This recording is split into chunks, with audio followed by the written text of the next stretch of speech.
Raised Rowdy. Well, welcome to the Raised Rowdy podcast, guys. I'm Nick Tressler, and my co-host this week, Mr. Matt Burrill. Still waiting on Kurt. Hope he's doing well in Europe, and doing can't good. wait for him to come back. But stoked because we got a good homie on this week. Yeah. So Matt has had you on the pod before, and I've gotten to see you play extensively, of course, at our events, as well as one of my favorites was the hometown throwdown that you did with Lakeview. So wore the Lakeview shirt in homage of that today. Yep. But thanks for being here, Mr. Brandon Wisham. Thank you for having me. It's always a pleasure. I love Raised Rowdy, so We love you, brother. let's go. So we're here to talk about all kinds of things. I know you've chatted life a little bit with Matt previously on the Outside the Round episode, about all of the fun stuff that got you to town and things like that. So I'd say we just start kicking in with what's going on right now. Yeah, insane. So I just got asked to make my Opry debut. We were just kind of touching on it before Freaking this. huge, bro. Insane. Huge, Yeah. It was completely out of left field. I met with them a couple weeks prior. My buddy McCoy Moore did his Opry debut, and on the same day they asked me to just kind of come in and play a couple songs backstage and hang out, and I got to see his debut, and it was an emotional thing. And I just remember I kind of had a gut feeling. Things have been going pretty well for us, and I'm very fortunate to be able to say that. But something told me, they asked me if I wanted to go and walk the stage and step in the circle, and I was like, no, I'm gonna do that I gotta do that when it's my time. Yeah. And it was a week later, maybe, Chandler. It was a week later, and they were like, yeah, we were gonna do his debut. They knew a month before I even knew. So it was just insane. A crazy feeling. And you got to have a legend and a guy you've gotten to know from being on the road and being in a lot of the same circles. Tyler Hubbard asked you. So what was that like? Walk us through that day of finding out and then how T-Hub told you. So that morning I was actually in Savannah, Georgia. That's where I was born. My brother lives out there, my oldest brother, and we don't get to see each other much. It's a long drive. And so I was out there for the 4th of July, and keep in mind, we just had a content shoot for this EP that we're putting out soon. It's a 12-hour day, just a very rough content day. It's very long. And luckily it was at my house, though, so it wasn't too bad. Home game, yeah. So I'm in Savannah, and I was I had this plan to stay probably 3 or 4 days just with family. Only got to stay 2 days, which I'm not mad about now. I'm glad I came back, but I remember calling Chandler and just being like, hey, I know content's very important and I'm always down for it, but I've had this planned, and this content day I had no idea about. She's like, nope, we got a content day. And Chandler's the sweetest human ever. If y'all know, Chandler's my manager. She's sitting here. And I'm just like, oh, okay, look, I'll be there. And then woke up that morning just super early. I'm driving there. I'm not a mean human. I don't get mad often. But on the whole way, my girlfriend's just rubbing my shoulder. She's like, and she knew she was in on it. My girlfriend didn't know it. And she's like, you'll get through it. It's fine. Just the whole, you're mistreated. It's okay. And I'm the whole way just tired. I'm like, God, I just want to be with my family. I get there. On the way there, I'm like, can I just go? And then they're like, no, you got to be there. The whole core team was just being super, just you got to be here, super stern. And I'm like, what is going on today? So we go, first flag that went on in my head that was kind of subconscious was we pulled up to a SIR, a rehearsal space. I was like, for content, what do we do? Do they have a set here, or I don't know. I think it was actually sound check. So it's a very massive building. Yeah. We walk in, I kind of see somebody from Tyler's team that I recognized, a band member, kind of walking through the hallway. Didn't clock it at first. I was like, oh yeah, I know that guy. Walk into it. I sit down. Chris Ashley has a camera ready. He's putting it on my face. He's asking me questions. And first question, I'm not even done asking. Tyler walks in. And then I start recognizing everybody in the room had their phone out. And then he asked the question. And then I cried a little bit. It's just crazy. And Tyler just being somebody that I feel he got me into country music with FGL. Shows my age a bit, but when I was 10, dude, I was kicking it to Cruise and that first record that they put out. So for him to be able to be the guy to tell me that made it 10 times more special for sure. Either him or Luke. That'd been the only two I would have. Yeah. But yeah. And both legends. You know Both what I mean? legends, yeah. That's so cool, man. And it's funny too, it's the struggle of content everybody feels, right? Like every artist we talk to, that's the thing. Yeah. But the day when you were really not feeling it the most ended up being one of the best days. It ended up being one of the best days, dude. And I've gotten to see you you've done content Yeah, in this right building here, where I've been here and some of the crew's been hanging in the lobby. Been like, hey, you gotta go see B-Wish next door, and you're Yeah, back dude. there grinding, bro. We're always doing it, dude. You'll find us everywhere. It depends. Behind a bar, you just scope spots out, and like places like this, you don't even know. I didn't even know there was like a spot back there to do that. And I've been here before. Yeah. Yeah, dude. Content's one of those things where it's a part of it. Yeah. You got to do it. I think like thinking on like content now, it's like almost like you have to build out the world of, we get to know you a little bit, so we get to see a little bit who you are. 100%. And your songs, of course, do that too, right? Yeah. If someone listens to your music, they get a little piece of you. Yeah. But the content that you do gets to give people a little bit more insight onto like, what is the Brandon Wisham world? Yeah. And like, what is, your big picture of like what you want to present to the world. It's so interesting too, just like thinking back from when I was a kid. I'm going to date myself a lot here. Let's do it. You just dated yourself. My dating's very different. But, back in my younger days, it was like MTV was the place. Yeah. And everybody's world was built out on MTV. Yeah. Right? Or on the radio, which it still is the radio, depending where you're at and, all of that. But those were really the only two places you could consume that. Yeah. Unless you had like magazine publications that were directed, like my brother would get some like metal magazine, so like I could read that. I love your story of where one of your, I doubt he knows this, and a lot of people probably don't, when you worked at the store that had the CDs. Oh yeah, Really? That's a Best huge Buy. introduction. Let's go. Yeah, I worked at Best Buy, and it was interesting seeing people come in. So this was in 2002 ish. I was just born. Yeah. So, but music was starting to get like distributed on the internet, Yep. right? Like I remember watching Sum 41 Fat Lip on this like page, and it was so grainy. But like I was like, oh, what's this? And it was before like it hit the mainstream. They would put out one music video a day. But when I worked in the media section, I knew everything about video games because people tell me about it. Classic, yeah. And I knew everything about music. So like people would come in and they'd be like, do you have any Kanye West? And I was like, who's Kanye West? Right? Yeah. And then I was like, look it up online. I'm like, oh, like he's like doing these beats for Jay-Z, and you know what I mean? It Yeah. was before like he was like putting out his own stuff. That is so crazy, actually. And then same thing with like 50 Cent. Yeah. Like people were coming in, and we had a system where we could like look stuff up and maybe try to order it. So if enough people asked for it, I'd try to order their old CDs. Yeah. Yeah. But then they were like, they're out of stock of these 3 random CDs I never heard of. Why are they out of stock? Yeah. Like you could see it bubbling up organically a little bit. That is so wild to me. Yeah. Yeah. That's And so just from wild. people It's coming so in. different. Yeah. So different. But it was like word of mouth. Like that's how I found out about a band, Jurassic 5, which is like one of my favorite hip hop collectives. Yeah. You know what I Yeah, mean? for Because sure. someone came in and they're like, this is sick, and they're about to drop a new record, and I bought it, and I was like, oh my gosh, this is better than everything I've been listening to. That is so crazy to hear, just because, like, me, first off, my whole life always known Jay-Z or Kanye and 50 Cent to be very guys. massive. So Yeah. first off, and then like I guess when I started consuming music, it would have been on an iPhone. Like, Yeah. I guess that's how young. I Always am. been digital for Yeah, you, it's or always been on the digital. radio, but Yeah, more and of course digital. I have siblings y'all's age and stuff too, so it's like I know about it, but Yeah. just I never really talked about that side of like how they consume the music. Yeah, it's super interesting. And if you'd buy a CD, you would force yourself to like the music. Yeah, You're yeah. like, Or you'd buy this it is for my that. favorite. You'd buy it for that one song, and not every album was that "Here's to the Good Times" record with FGL, where everyone top to No bottom, skips. it was Yeah. just bangers. Yeah, But you'd be on that CD or on that video game because you just bought the whole thing for you know a what? period of I time. wonder if there's a world where like obviously I feel like I can say as an artist nowadays, I feel like they don't write music like they used to in a terms, but like I wonder if that's why there's not as much no skips. Like if there was like a certain pressure artists had back in the day, it's like this CD is like, but like digitally you got to go on. You can pick what song you want, put it on a Yeah. playlist. Like You don't have to listen to the whole. I wonder if there's like a pressure. I think the thing now is like you're always trying to get a single, Yeah, right?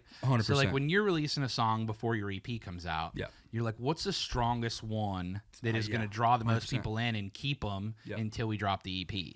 With an album, like at that time, you would get maybe one song before the record, maybe two, Yeah. and that's it. And And you had then to the wait. record. Yeah. And when the record would hit, you'd be like, this doesn't sound like that stuff, but I love it. Yeah. And the lyrics in it are meaningful. Got you. Like I remember hearing Garth Brooks talk about that. He's like, an album cut used to be the song that you'd get a poster of the lyrics on the wall, Yeah. you know? Yeah. So like you could kind of do that a little more. Or if it's like, if you had been like, man, I just love this song. I know it might not hit, but I just love it. And sometimes those ones hit even more than the ones that you think that are going to hit. Are going to hit, yeah. You know? And we've 1,000%. seen that in country. Like you look back, Aldine to me is the best example Yeah. of that. With 100%. songs like Fast or Water Tower or Asphalt Cowboy or any of those songs that you would see in the live show back in the day, but weren't the big singles like Tattoos on This Town or Take a One of Little my Ride with favorites, You. dude. Yeah, Yeah. but that was again at like the end of that era. Yeah. In, 100%. in your like playing shows and even social media, have you had any songs that kind of like bubbled themselves up that maybe you didn't think were going to be a hit or weren't going to connect as well? Honestly, I mean, growing up's my biggest song right now. Yeah. I had no idea. I mean, I remember that how that song came about. I'd already wrote it, and I didn't even think to send it into my team because I was like, I don't know if I love this song enough to put it out yet. I honestly too, there was a kind of a struggle median of like I didn't know who I was just Yeah. because of how fast I Bro, it was was thrown so into it. early, man. Yeah, Yeah, you were dude. brand new to this thing. Brand new, like 2 years ago. I was so green. But I just remember I was in the car at a content shoot, just chilling in the back. Like I think it was freezing outside, so we were just kind of warming up. And my manager at the time was in the car, and I was like, "Can I play you this demo?" And I played her the demo, and she's like, "Yeah, why have you not? It's been written for months." It's like, "Why have you not sent this?" And I was like, "I don't know." So I kind of get my own head about it, but that song specifically, I think was, and I think more so of, I felt like it was so specific to my story that, and this is kind of me being kind of young and not really knowing, and I haven't traveled the world as much before I written that song. It was just like, I feel like this is too specific for me that it wouldn't relate, but it related a lot more than I thought it would. You know what I mean? Yeah. I'll tell you, Matt and I separately, but also like together, we've probably interviewed 300 or 400 artists all together. That story is consistent. Yeah. The thing that feels the most personal to your story Yeah. is often the one that the people feel the most attached to. 100%. And that's 100%. been across not every podcast, but every season of podcasts that I've ever done. Yeah. That's the same things kind of said. You make songs for people like yourself. 100%. You know? Yeah, you find your crowd that like-minded people for Yep. sure. It's such an interesting thing too, because like you think if you speak in generalities that would mean more, but oftentimes when you're telling the story about you and the things that you're experiencing and the smells that you smell and the feelings that you feel, like that doesn't have to be someone else's story, but they can relate their story to it. Yeah. Yeah. Yeah. It's so powerful. It is so crazy. Yeah. It is so wild how that works, dude. So, like, in the world of Brandon Wisham, like, what would you say are the things that when you're getting on social media or even, through your songs that you're trying to show to the fans? Yeah. I think we're still learning. Yeah. I'm still learning that. But honestly, dude, I feel like, and this has stuck with me even through Bailey Tour when I did that, open up for him, crazy. How that happened. Wild yeah. taste of first live. Yeah, shows. first live show ever, or like first like big tour opportunity. I was Yeah. I was doing shows in my hometown, like pizza pubs and like little bars and stuff with a band named 3 and 20. Some old heads that are just really good, and they just taught me everything they knew about like performing. Always been acoustic, but first show is like sold out at the Novo in LA. It was like first big tour opportunity. I was like, this is insane. But since then, dude, there was this guy. He was a doctor. He came up to me, significantly older than me. You could just tell he's been doing it for a while. And he was like, my job involves people dying every day. I see a lot of it. And you being a, what was that, like 20 8-year-old kid singing about this, you make me feel human. And when I like being 20, first off, having somebody that old tell you that and like saying that I inspire them, Yeah. it just stuck with me. I was like, I want people to feel human when they listen to our music. And I know that's like kind of narrow. It's kind of like just one thing, but it's at the same time, it's pretty broad if you think about it. It Like is. in a It world is, for right sure. now, there's a lot of fake. There's a lot of AI. There's a lot of everything. I just feel like something that I want to do is like I'm going to play my show and I will go into the crowd and watch the next band and hang out and buy people beer. I don't drink personally, but I'll buy people beer. I'll hang out for hours. I'll lose my voice that day and I'll struggle the next day, but it's all worth it because like I just want people to remember that all these, you know, Morgan, he's a human, you know. Yeah. Bailey's a human. Like we're just like y'all. We like the same music. We all kick it the same. But I feel like that's what's been most addicting of like wanting my fans to know. It's just like very authentic, very real, very like I get up, get dressed the same way you do go write like it's like a job, you know. So I go write and do all these things. That's my favorite part about it though. That's my favorite part for sure. It is such an interesting thing too. And you know, before I lived in Nashville, you know, and I was just someone going to shows. Yeah. There's something about performing on an elevated surface that makes, you know what I mean? You're looking up, physically looking up to them, you know? 100%. But then when you meet people and, you know, you get to see the good and the bad, and 100%. that's just how it works, 100%. You know? Yeah. I feel like, yeah, I don't know. It's one of those things where it's like the more you can relate to a single fan, the more you hear from that single fan, the more you can understand like what your demo wants or needs. Yeah. You know? Yeah. So that doctor saying that, I mean, realistically, he probably doesn't even know that he had such an impact on you that these years later, you're still remembering still pondering on that same interaction. I didn't think about that either. It's, I mean, again, like I always talk, you know, to people when I'm like, my friend Beth is like developing a thing to help people's hearts keep running when they're not running. Dude, And I'm like, you were literally saving people's lives. Yeah, dude. And she's probably, it's it's, I just you know, like it's to do it. work. That's what I love. It's what I do. Yeah, you're just like Superwoman, but Yeah. that's cool. Yeah, It's crazy. That's I'm so like, awesome. the things that we do, we just get to listen to and help spread the stories of artists, which is impactful. 100%. Yeah, But not as much as keeping someone's heart running. No. You know? I play guitar, dude. Yeah. That's way next level, dude. But I mean, I think the thing that it all comes down to is the people that live their normal lives that are struggling with seeing so much death past their doorstep. Yeah, They get meaning from the art that you're creating. 100%. You know? Yeah. And there's so much power in that.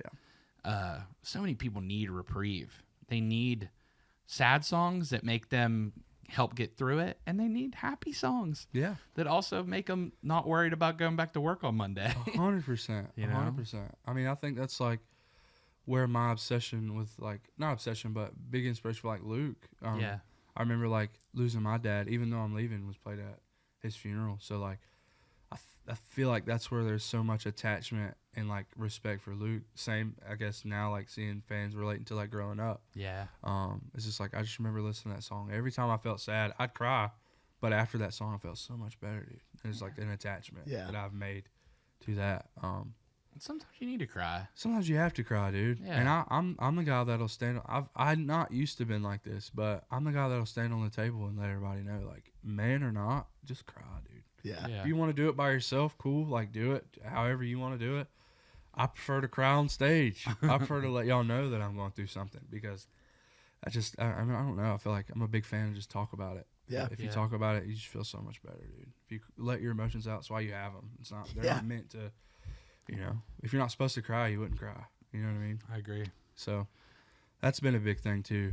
Experiencing that, especially in the country scene, dude. God, people can be mean for sure. Especially some dudes can be mean, but it's whatever, you know. Dude, it's an interesting thing too, and I mean, like Matt has been posting like short form videos, and I've started doing some as well. Yeah, and some of the hater comments, it's tough, dude. It's tough, but at the same time, it's like if it's getting to enough people, there's going to be 100%. some people that don't like it. Yeah. You know? Yeah. And there's two kind of hate comments, dude. There's ones that, like, I was on stage at fucking Florida one time. I don't remember who we were opening up for. Probably shouldn't say it anyways, but all the crowds I played for have been amazing. But I just remember this one guy.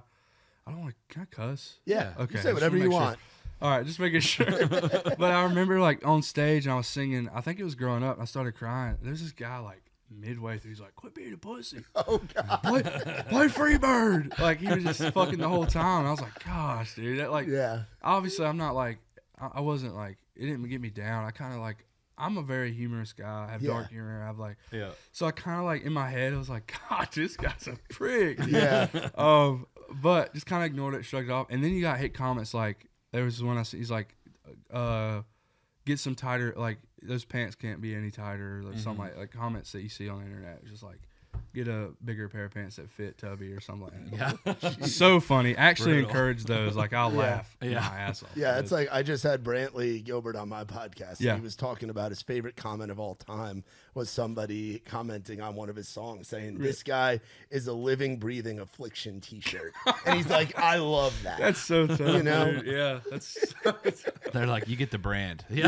Yeah, 100%. he's You like, get it. he's like, I love comments like that, 100%, dude. 100%. It's one of those things too, and you know, everybody's confidence goes in waves. Yeah.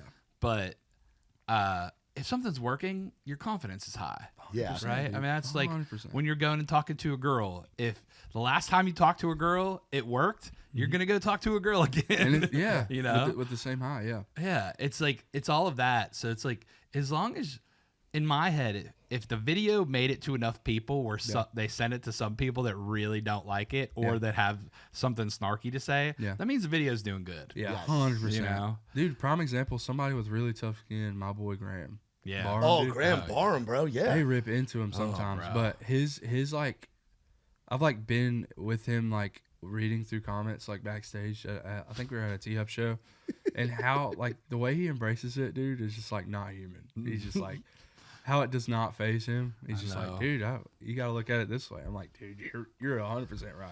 It's so interesting with him too, because I remember like the Huge early fan, days. by the way. Me I don't too. get it. Love, I don't get love, it. I love don't what get the he's hate. doing. Well, I here's what I will tell you. When he started coming on the country scene, Yeah.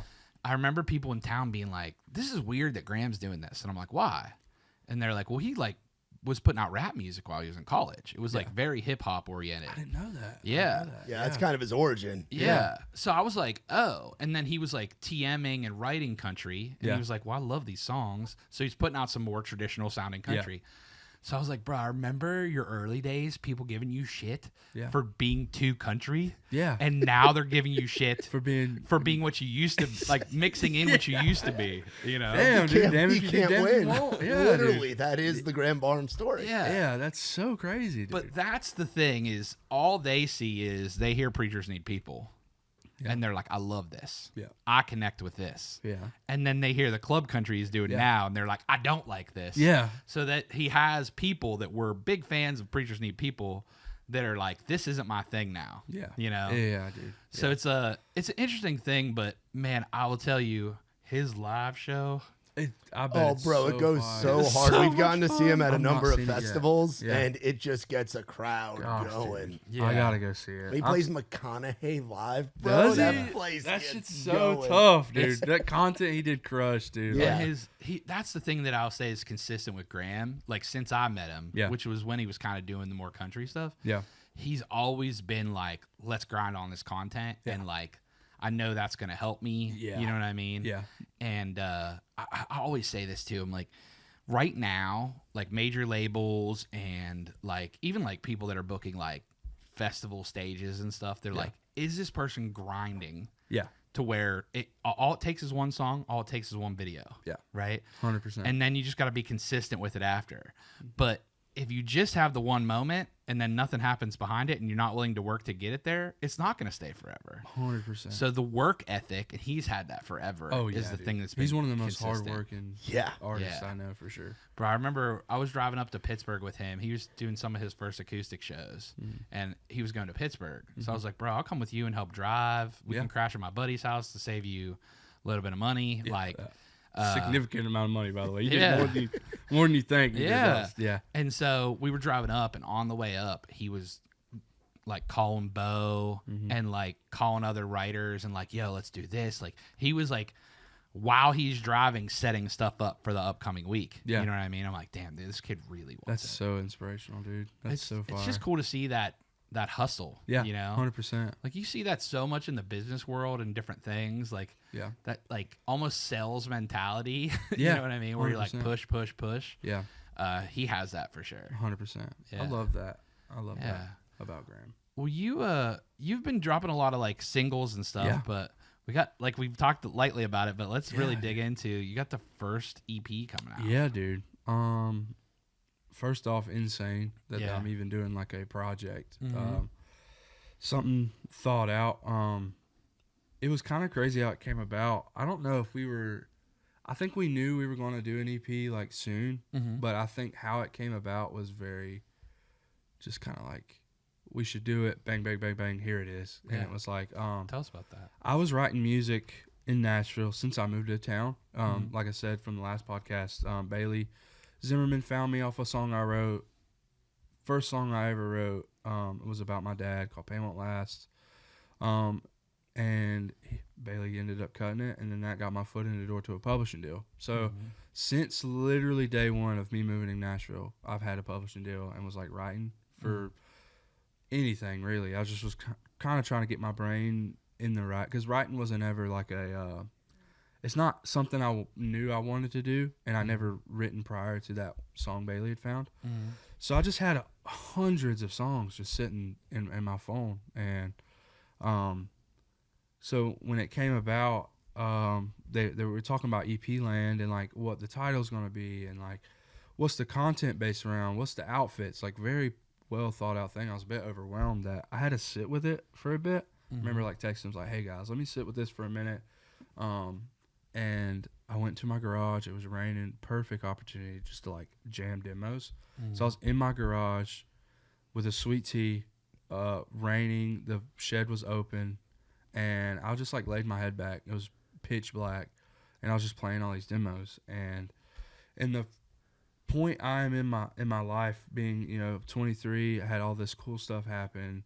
A lot of this bad stuff that had happened that I'm still trying to heal from, like losing my dad and trying to navigate life as a teenager without parents, and like, just figure out, where the hell I'm even supposed to be. If I'm far, am I as far as I should be? Am I behind? Just like all these emotional thoughts, being in therapy, really trying to just figure out my mind. And there was these songs that came about through the thing. It was Nothing Left to Burn was one of my favorites that when I wrote the song about a year ago, I think. It was just one of those ones that like I would get into the car and play my regular music rotation, and I would play that song in the rotation. A lot of people don't like listening to their own music. I know artists. I personally love listening to my music. I feel like I got to be a fan of it. So if I'm a fan of it, it's a good song. Nothing Left to Burn was just one of those that was like in the rotation since I wrote it in my regular music like rotation. So that I knew I had to put on there just because it showed, even musically, a side that I want to get to eventually, with like influence. I Hope It Rains was a song I was actually terrified of because, for one, I sat with Dan Pellerin. We wrote it together. I sat in Warner Chapel with Dan from 11 a.m. to probably 11 p.m. recording the demo vocal, because it's just such a hard, like, it was one of the most vocally challenging songs I've had. For two, I feel like it's one of the most emotional songs I've ever written. So I knew, from that point, I was like, okay, these are couldn't be more different, but sonically, if I locked in with producer Matt Giroux, I was like, we could kind of make it live in the same world. And then obviously all the other bangers I've already had out, I was like, let's give them another opportunity, because I feel like some of those songs have more life in them. So just kind of like squeezing as much as you can, like broader audiences. So I got 4 of my favorite demos, added them to the 5 that I had out. And then we were like, what's the strongest one? Like we were talking about earlier, it's like, what's the strongest one that will bring people? I didn't think I had that yet. So we were kind of pondering on it. I was in a right with Mia Mantia, Brett Tyler, dog, and Logan Maggio, dog. And Mia's a dog as well. Yes, Mia's great. Crazy room. Mia's awesome. Crazy room. She's like one of the most consistent riders in my like circle now. Like, That's I'm great. always in a room with her now. Perfect. That's awesome. But we were writing it, and we were halfway through. Sarah from the Core, just kind of helping me organize the EP. She texts me, she's like, "Yo, we got to text the label today. We need your track listing." At this point, I've been putting it off. Like, let me get one more day. Let me get one more day. Deadline's coming up, label deadline. So they're like, you gotta get it in tonight. I was like, verse 1 in to this song, and I was like, you have to wait. This is gonna be the one. And we didn't have the song even finished yet. No chorus. Verse 1 was done, and dude, Brett and Mia were just like cooking back and forth in this room. I didn't even feel like I got a word out for a while. They were just like, I was just seeing the magic of them bouncing off of each other, and like I kind of gave them what I wanted to talk about, and they just like did the songwriter thing that I don't think I have yet, So we got done with the song. I send it in. I'm hyped at this point. I told Logan, like, usually I'm a fan of like giving the track guy a few days to like get it perfect. I told him, I was like, I need this now. Like, send it to me tonight. I don't care how crazy it sounds. He ended up producing it, which worked. It sounds amazing. But I was like, I need this now. Sending it in. This is going to be the title track. And it was Ain't What It Looks Like. We posted it acoustic. And like the first post had like 10,000 likes. And it was like, that had like motion. But that was a story that like kind of going back, I knew that song was going to be very like, just because like the verse, it's hard to get out of bed, can't get off my phone. I'm stuck in my head, got shit to do, but I don't. It's probably the most like realistic lyric I've ever came up with or like I've ever put out. I just knew like a lot of people are going to feel called out by this because like me posting this TikTok, I'm laying in bed scrolling on my phone. I have shit to do and I'm still not dressed, for my ride, So that's just kind of like how it came about. We just was like, I know this is kind of where I am in life. I'm in this healing process of I'm going back and adventuring through old traumas and like especially with like just therapy and stuff, like reliving these things, and these songs just help me relive those really well. But yeah, dude, I'm excited for everybody to hear like the new songs, and it's super overwhelming in a good way because I just want it to be. I'm a perfectionist, so I obviously want it to be perfect, and I want. Yeah, like I'm still doing edits now, and the EP's like kind of set. They're like, we can't really change it. I'm like, can we like tweak it a little bit? Like, can we fine tune it? But I've learned too, you can't fine tune it. Like you can over tune, So kind of getting to a spot where my brain's just like, it's good, Well, that's like an interesting thing too with like we talked about, like the realness, Some of the things that make some of the most historic songs of all time are someone shaking a sugar packet in it. Yeah, 100%, bro. Just 100%. Little chaos that happens when recording. Like Justin Timberlake, he like beatboxes on his beats and stuff. It's like little shit like that. Yeah, I wish, dude. I wish I was. I wish, dude. I wish. It's just the little things that break your brain. Like I was driving home from a concert this weekend and talking to one of my friends, and I was like, I love this Incubus record, which is a rock band from the 90s, 2000s. I was like, the thing I like about it is how much you hear going on that's not even in the vocal. Yeah. Like the instrumentation and like all the chaos with the DJ. Dude, Incubus is so fire, it's such an interesting listen. And that stuff is what makes it super re-listenable for me. Because there's so much going on in it, but it all seems cohesive too. See, that I feel like kind of dipping into influence. A lot of people, I feel like some people, I try to state this a lot, but country wasn't always like my first. Like I said, I got into country music when like FGL and like Jason Aldean, like that was my introduction into country music. Shows my age a bit, but I really loved like Bieber and Chris Brown, and as an artist, it was just like. I just actually went to the Chris Brown Usher R&B tour thing, literally like 2 days ago. Yeah, at Nissan, and dude, like I've been to thousands of country concerts. I'm not taking, like, there is a magic to country music and, like, going to, like, a honky-tonk bar and seeing a super country band. It's so fire. Mm-hmm. But listening to, like, just going back to, like, sound, I've found myself, I'm, like, such a big fan of, like, the little, like, one-time, like, triangle that just, like, in this one spot that you hear once, or, like, this very just, like, low, wavy shit that I'll, like, dude, did you hear that? And they're like, no. I'm like, dude, it's, like, right here, and I'll replay it. Pop music has that so much, and I think Chris Brown, especially when watching, like, the live shows, like, was getting so emotional of, like, the tracks, and, like, I had Clara was there, my girlfriend, and I was just kind of pointing out, like, everybody was singing lead, like, singing along with Chris, and I was doing the ad-libs and shit that he was doing, and everybody was looking at me like, this guy knows ball, dude. You know what I mean? But I'm like such a fan of, like, and it, like I said, even with Incubus and like Rehab, Open Up for Rehab, they had like I knew of Bartender, right? Mm-hmm. I was like 15 when I opened up for them, by the way, and it was like Lack Fest in South Georgia. Oh yeah, Sick. with 3 and 20, those we guys. know that world very well. 100%. It's kind of where I started, which Yep. is crazy.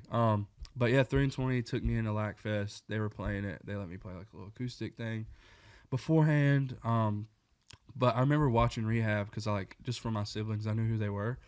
And I know them as like a rock kind of like Incubus-ish type band. When they had the DJ on stage just fucking going ham, I was like, I don't feel like it fits in my brain, but it does. Like, listening to it is like, this fits perfect. Like, it's like such a cool like style of music, and that's what kind of got me into like other shit. I'm just like, sounds to me, like, it's so important. Like the little shakers, like you said, the little moments in music just kind of make the whole record for me. Yeah, it just gives you something interesting to get back to. Yeah, you know what I mean? 100%, and then make you want to listen again. Like 100%. you said. Yeah, That's kinda like ear my candy thing. is what I call it. Yeah. My thing when I listen to a song, I'm like, do I want to listen to this song 100 times?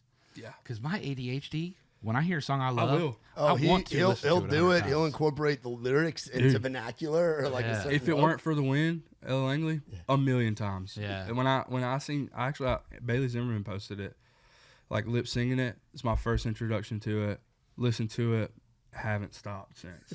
Yeah. I'll listen to it. I'll burn it out. That's how I'm with my demos, dude. If I love it, if I get it back, there's this one. I can show y'all some stuff too if y'all want. But there's this one demo I made, literally, or I didn't make it, but I was a part of. I sang it.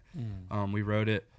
I've like gotten to my car that day. I was like, send it. Like looking at my phone, waiting for him to send it because he told me he'd send it that day. He was pretty fast with it. I was looking, got it, played it 100 times. Like, yep, this is coming out soon. I don't know when, but this song is fire. I love that. Yeah. So I'll play it. I'll play it out, dude. Yeah. That's how I'm My household's sick of it. Yeah. This EP, my household has heard it a million times. I'm the guy. I'll come home fresh from a ride, hook up my big JBL. Josh Ross got me like a tour gift. It's a big mistake is what he did. He gave me a very loud speaker. I turn it on, lay on the couch, kick my boots off, and I'm going through the EP, and I'm nitpicking, and I'm here. I was like, oh, I should have said this. I should have tweaked this. I should have asked Matt to do this. But, yeah, I'll play it out. I'm not the guy to hang out if you don't want to hear a song. Yeah, and we talked about it a little bit when I had you on OTR back in the day. It had to be last year, I think. Yeah. But being a part of a team and being a part of a family like the Core, and Matt Giroux is a part of that. You were talking about Bailey and Josh and Nate's over there, and the FGL guys and Dan and Shay and so many folks. Like, what's it like kind of having all those big brothers to look up to? Insane, first off. I think for like the newer country, you got, the Nates, the Josh, the Baileys, just having people that's already done it, like freshly, like just got through what I'm going through now. It's such a superpower, I guess, because I feel like I kind of been like, I feel like that's what's helped my trajectory, grow so fast. I feel like because I can call Bailey and be like, this is what I'm coming up to. This is my roadblock. How do I get around it? And then he knows the shortcut. He's like, okay, because I went through this head first, or like I had to learn how to play live shows and fuck up a lot. This is how you get around that. And then now you see Bailey's like one of the, if not one of the best entertainers in terms of live show and country music. His live show is amazing. I'll stand on that, dude. I would watch him over majority of headliners. He's entertaining, dude. Yeah. Who doesn't want to see somebody just cartwheel backflip firework. You know, like it's Yeah, like cartwheel pyro backflip firework, going. cartwheel backflip firework. It's just like, okay, yeah, this is tough. And then you got people like Josh and like, you know, him, you know, he's on his rocket ship now. Like he was on the rocket ship, a small little, and then now he's on another rocket ship, and there's like a small little rocket ship. So like, and then Nate, you know, just getting off a tour with Nate, he's, you know, a little older than all of us, but even with life, I feel like me and Nate had a lot of personal conversations on like, we're very similar dudes, very emotional people, and like, it was just, it's such a super, and you got people like Tyler Hubbard, just being, you know, the old head that's like, and I mean that with love, Tyler. Just being the old head that just has been doing it and knows the old way, and like talking about a guy that like had to start over and is like re-grinding his way back up is one of the most inspirational things ever, dude. Like FGL making their comeback recently, first off, called it. I'm hyped up. I don't think anybody else is hyped as I am. I'll fight anybody that We are so. too. We're very excited. So, but just having like, you're in a spot where like you were literally singing an FGL, like y'all had it, and then having to start over, and he's like already in just a couple years of like the solo thing making his way back up, which is only going to make FGL even bigger when it comes out, because you got to think like younger fans of Tyler Hubbard probably don't even really know about FGL, like some, you know what I mean, like some if you think about it, like they probably know a couple of songs like Cruise, the big ones, but they don't know like I talked you in it and out the hallway turning on, like just those old like deep cuts, and they haven't experienced an they haven't FGL experienced show, which it. They haven't, is what it's gave different. way. It's different. You don't have a Wallen or a Hardy show dude. without an FGL show. You don't. It's You the don't. evolution. So I'm excited for that too. Hopefully, I'm watching it from our van when we open up. But no, it's just like having him being a guy that's like has already like literally have had the highest of highs of all this. Just being there to kind of keep me grounded, and like when I'm overwhelmed, I know I can call him and be like, dude, this is getting tough. And he's like, what's getting tough? Like, you got it. Like, look what you got. Look what you're doing. Look what, you know, he's been a good mentor. So I love that. Just the core, keeping the family root of like everybody, just they make sure like there's no gaps. Like as soon as I was the new guy, I was they were hanging out with, like I was hanging out with the big guys. It was no gap. I wasn't like, didn't have to make my way up to hang out with Tyler Hubbard. It was like Tyler Hubbard's on, we all got dinner, and it was like this is like family dinner, that like getting to know each other, and everybody's just so tight, dude. Everybody on the court is just like tight. I love that. It's important stuff. It's so important, and it makes it so much easier to want to keep going and doing it, because like family there is a lot of love, but there's a lot of like they're on your ass. They're like, we believe in it, we know you got it, and you have the team. Like everybody here, they literally say that, like everybody here is ready to like die on your heel, but you gotta like want to do it. So it's like tough love's there, the sweet love, like everything above that you could. I love the core, dude. I'm not just glazing because she's here. I'm like, I literally like could not have landed in a better spot. Yeah. I always talk about this too. Like before I got to Nashville, I didn't realize like what the right team does to help an artist. 100%. Right. A good team can take you from being in your downest moment to being on the upswing quickly. It's the most important part of it. Yeah. And same thing, like figuring out, you said, we're figuring it out. Well, now you have a team of people that are helping you figure it out. Not forcing you to do something you don't want to do, but like saying, and like check-ins with the moments that you're actually having. Yeah, 100%. You know? And it's crazy, like, even to think about, like you said, great point of like, they're not doing it because they like have to. Knowing that like while I'm asleep, there's somebody scrolling on the internet, looking at my logistic, and then when I wake up, they're like, oh, I was scrolling and seen this. We think this would work really good of what we've already been doing. Let's try it. Or like ideas. While I'm not working and I'm like trying to do like live show and like the fun part of it, there's people like Chandler here, like is literally 24/7. It's like, what does Nate have to do? What does Brandon have to do? How do I get Nate and Brandon to the next level? It's just like a constant thing. I think management, in my opinion, love all my label people, love all my publishing people. I think management is like one of the toughest jobs to have in the music industry so far. Just because like it's just a constant loop of like scheduling. Is that my phone? No, it's not mine. Yeah, it's mine. How embarrassing is that? I have it on silent too. Yeah. Oh no, Anyways. you're good. Somebody really wants. Somebody to talk really to you. wants to talk, dude. But just like knowing that, like, it's just a constant of like they do scheduling and like finances. Like we have a text. Me and Chandler are in like 8 different group chats, and when we wake up, there's 100 messages to get to. Mm-hmm. But keep in mind, Chandler not only has my 100, but probably Nate's 1,000 that he wakes up to every morning. Yeah. And not just Chandler. I mean, you got all the whole team, the digital side, the A&Rs. It's just like, just so much respect for just like people that work when I'm not working. Yeah. When I'm having fun, when I'm driving to gigs, when I'm trying to get sleep or do the artist thing. You're just people that want it just as much as I do. Yeah. And you have your North Stars. You got people that didn't need a team to get there, but when they get there, they need it to keep going. Yeah, Yeah. it takes a Team is- village. Takes a village, no matter what level you're at. It's just a blessing. It really is. Yeah. Yeah. Love it. Yeah. Well, Oh, I was looking at it. I thought you were gonna keep going. No, but no, dude. Yeah, I think that's like one of the keys too is like no one has it all figured out, no, dude. right? Yeah. It's just putting smart people together and all pointing in the same direction. Yeah, and honestly, I'm still learning that. I feel like we're still having conversations that honestly, me being 3 years of management probably shouldn't be having. But it's just in a sense of like, I had to realize this step, like nobody has it figured out. Like what you're saying, like nobody knows the formula to get somebody from here to there. There's no real consistent formula. Every artist is different. Yeah. They didn't know how to break Josh. They figured it out and broke Josh. They didn't know how to break Bailey. They had a hot moment with Bailey, figured it out, and made Bailey even bigger than what he was already having. So Yeah. me having an understanding of like when I signed the deal, initially being somebody outside of music, my always thought was like, once you get signed, that's how it happens. You get signed, you're with people that know the code, and then next month I'll be massive. Not the case. No. Not the case. I signed my deal.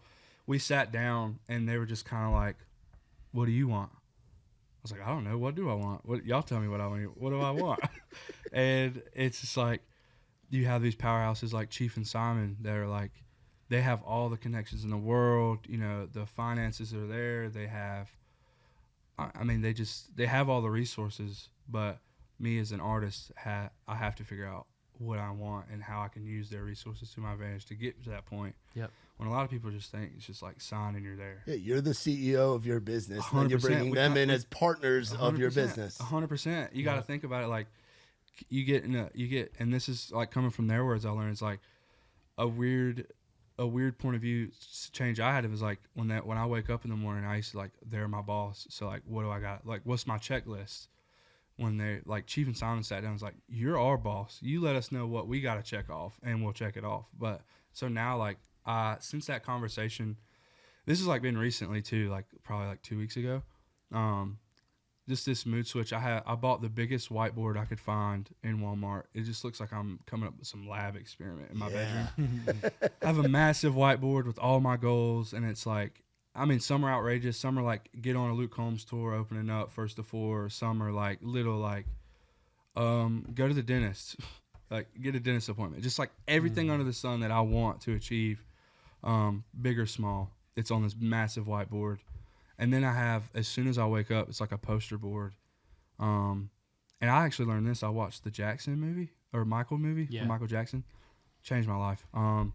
But Jafar, which is his nephew that played Jackson in the movie, or Michael in the movie, he said he had like access to Michael's bedroom, and said that there's Post-it notes all over the walls, like, you are the greatest of all time. You're like, just manifested the hell out of his career.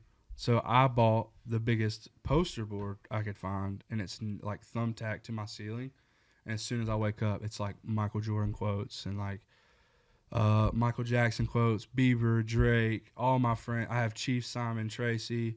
Like, I let them send me a quote. I wrote it down on permanent marker. So every time when I wake up, it's just like immediately, it's like fail to succeed, you're the greatest of all time. It's just so like, and it's been such a change in like every time. Like when I wake up, I'm not just like rolling out of bed. It's like I'm reading the first 3 quotes I see. I'm already fired up. Look at my poster board. Have I checked? I made the poster board like 2 weeks ago. Already checked off like 3 things. And they were kind of like up there. And it's like, when you manifest, dude, it's like, it's not even like magic manifest. It's like when you put something down that you want to do, like in a visual to check a box off, you're going to check it off more than if you just have a mental thought of like, oh, I want to be on the radio. But if I wake up on my poster board and it's like first song to radio, you know, you're like, okay, well, that's what I'm working towards. Yeah. But yeah, dude, team, it's these last couple weeks, dude, have been such a, I've not been more fired up. I love I've that. not been more fired up. Yeah. This is like a perfect time to do a podcast, dude, because I was Yeah. like, hell yeah, dude. And Well, it's been y'all, too, so I'm like, yeah. And a great time to drop freaking debut EP. And make your Opry debut. Yeah. Like, Dude, it's what all a time. universal. Like, it's a universe thing. God, dude, it's God's timing, you know? Like, even with how I kind of came up here, it's just like, I feel like it's kind of been weird because I feel like you kind of have like the little wins and you keep climbing. Usually it's just kind of like how it has like little win, little moment, little win, cool moment, little win. It's been like big win, neutral, big win, neutral. It's like a bunch of my friends like joke that's been here forever. It's like you skipped the 10-year town thing. It's like it's like you've been here 15 already. And I never really understood that until like recently. It's just like, yeah, dude, I could be a lot worse off than I think. You know? Oh, yeah. Because you got people, you don't even think about it, but like, there's like some of my friends and stuff are making their op debuts. They've been here 10 years and they're just now making their op debut. I've been here 2 years, dude. You know, like, Yeah. It's just a crazy feeling, dude. It's great. I mean, honestly, that's a testament to the talent that you have. Thank you, dude. I appreciate and a testament to what people think about you. Thanks. You know, not just on your team, it. Yeah. but other people too, and the character of a human you are, which Thanks, is dude. Yeah. one of my favorite parts. Good about things happen Thanks, to good people, and Well- you're a great dude. So great things are happening, bro. Thanks, dude. I Seriously. appreciate it. I appreciate it. My mom nobody likes an asshole. There's too many of those nowadays. you know? Seriously. I'm Yeah. Nobody likes an asshole. Like I just think about it. If somebody's like coming up, hyped up to meet me, how I would feel if it was the roles were reversed and I was a douchebag. You know what I mean? Yeah. Like this wouldn't happen. And this is a lot of example. I'm using him in a lot because I see posters on the wall and he's one of my biggest influence. If I went up to Luke and Luke was an asshole, which would never happen, honestly, just knowing how he is as a dude, Yeah. that would just crush me, dude. That would just completely. I don't know if I could even do music anymore. You know what I mean? So having somebody come up to me, I'm thinking about like, I want to make sure this guy leaves with the impression of like, this is a good fucking dude. You know? Yeah. Yeah. With everybody. I just kind of like, and it hurts me to be mean. Like I'll ponder on if I say something like, even if I'm joking with a friend and I say something just super deep and like very mean or hurtful or like, I'll think about it and I'll go in there like later and like, hey dude, I'm sorry. It was a joke, but like I'm like really, you know, Feel call bad me about pussy it. if you want, dude. I'm just like, I just think way too deep about shit. Yeah. I just can't leave a bad impression because that will hurt my mind for like months, dude. I can't I'm the not do same it. way. I think about stuff that I did 9 months ago, and I'm like, Yeah. oh man, Yeah. you know. Even if it's unintentional or like you'll do something that you don't think is, you won't think at the time is that, but like 9 months later you'll think about it and it's like, you're like, was that like mean or like, it'll come back to you and it's just I don't know. I'll ponder on shit for, I mean, years, dude. There's shit I've said years ago. I'm like, I regret it. You know, yeah. In like high school, especially. You know, you're growing up learning who you are, and I had a lot of hardship, obviously, in the household. So I mean, it's just like, I just want to be a good dude. Yeah. You know, I just want to be. I want to be the nicest human you talk to. I want to. If you need 30 minutes of my time, I'm going to give you 30 minutes of my time, Yeah. whether I have it or not, kind of thing. I love that. It's just been, but yeah, dude, I feel like that more than anything, like more than talent, more than anything, like you were saying, like that has been more rewarding to me. People want me to play those shows because our first impression, you know, they like, obviously the band, like we worked hard. So like, I hope we sounded good and I hope that's why y'all want us to come back. But most of the time promoters will tell me like, dude, this kid was just like in Prince Edward's Island, we just played that. First off, crazy show. I ended up, we got there 5 minutes, like backstage was like 5 minutes before our sound check. Nobody was like at our like tent because it was like a festival. I told the boys backstage, I was like, it might be one of those ones, but like paid practice, like let's get it going. Like we're in Canada, so like I don't know how we're going to do in Canada. I go on stage for a sound check, every bit, like there's no spot, and that's like first for me. There's like not a single open space to leave. It was like flooding outside of the side of the barn. That's so cool. Super overwhelming for me, but I remember after that show, like going, I was like who puts this on? And I went in there and I was like, dude, thank you for like letting me do that, and like I will do anything I can to be back. Like credible, like it was such a good festival in terms of just how it was laid out. I don't know why more people don't fly to go see that festival. Like it's very hometown oriented. Is that one Cavendish? Yeah, Cavendish. Yeah, Cavendish. I was trying to. We haven't done a lot of Canadian festivals, but dude, I'm like, I think Cavendish is PEI. I'm just like, I'm so confused on why more people don't fly in to see that. Like, obviously, it's very island. Like, it's an island, so it's like very hometown oriented. There was not like places closed to go. Like, they're like so everybody here is working, is going to the festival to hang out at some point. Like, they'll open till like, and they'll close at 3. Yeah, and they're like, we're going to the festival. So it's like that. I was like, I have to find a promoter. I had to let them know like how appreciated we were that like even though we lost some money probably to like fly out there, I didn't care. I was like, this is the craziest show I played this year, and I want to be back. And I'm like, we have to be back.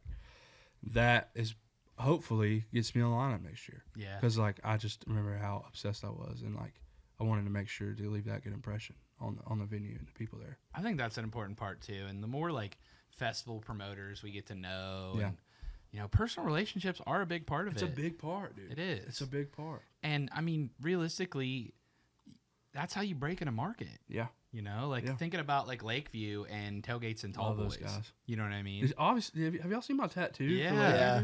The Panther and the LV. Everybody asked me, they're like, would you get covered up? Because I have like the LV there. Oh, yeah. But I was like, no, dude, those are my dogs. The boys. I had to. The perfect example of how I learned, like, they can look so intimidating. The tattoos, the heavy music, like they're the coolest, the most deserving, like, and they clean their green room up. You know what I mean? Some artists don't do that, but like even me now, I'll go and they wipe tables down. They'll pick up their cans. They're not leaving much of a mess anyways. Newsflash, they're not really fucking like partier guys. Like they give it all on the stage, and then they go to bed. Yeah. You know, like they shower, on to the next. They grind, dude. Yeah. They're driving 15 hours in a Pullman. Yeah. Taking turns still. But prime example of just dudes that'll give everything on they got on the stage. They find the promoter, thank them, and they play it every year, and that's that's why. It's because they're not only are they really good. They're just really good dudes, dude. Yeah. People want to be around them. Yeah. I got a fucking tattoo of them. I'm a grown-ass man. I got a Lakeview tattoo. Because they inspired me. They, like, had a big part of my story, you know? So, love those guys, dude. Bro, we love you. Thank you, dude. Thankful to get to see you as often as we do. 100%. And we can't wait for the times where we don't get to see you as much because you're playing even more shows. Yeah, when we're out at festivals and we're crossing paths at festivals. Yeah, dude. I strive to... We'll get there too, but I think y'all have been I need to get a Raise Rowdy tattoo at this point. I mean, everything that's happened. Well, we'll get you set up with Mike Stoll. He's the Raise Rowdy tattoo artist. Yeah, that's perfect. Yeah, Mike. Me too, brother. He did most of mine, dude. Yeah. So, but just from day one, dude, my first Riders round, Raise Rowdy. You know we love you, brother. I love y'all too. Y'all have really, that's been a big thing too. I get emotional about just having people excited and just as passionate about my career as I am. Yeah, man. You know what I mean? That's important as well. Yep. Yeah, for sure. Well, thanks for hopping on and chatting it up with us. Hopefully we covered everything. I think we did. I think we did great. Great podcast. This is sick. This is sick. And make sure you guys follow along and check out the EP.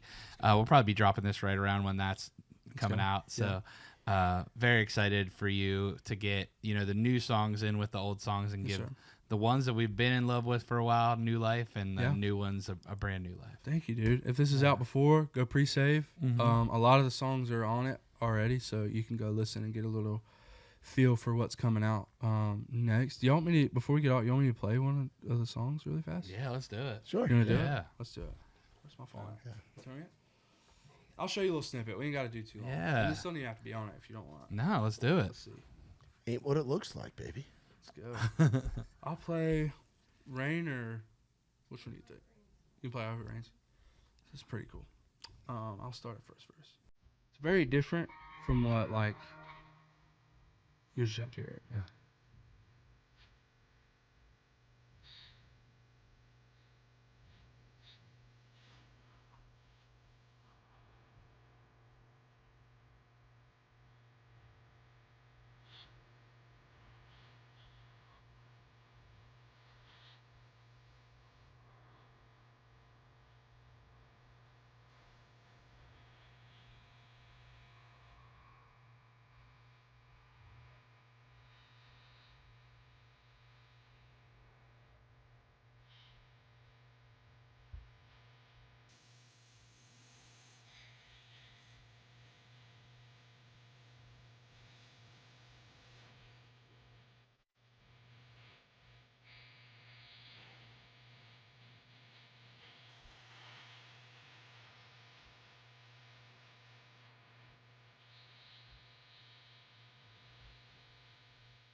Pretty sick. There's your vocal, bro. That's It's why fine, that's dude. what you were talking about. I could see why that one might have Thank taken a little while. Dude, it was so hard. That's actually the demo vocal, dude. That's awesome. I went in with Matt, and I was like, dude, I don't know if I can re-sing it. We'll try it.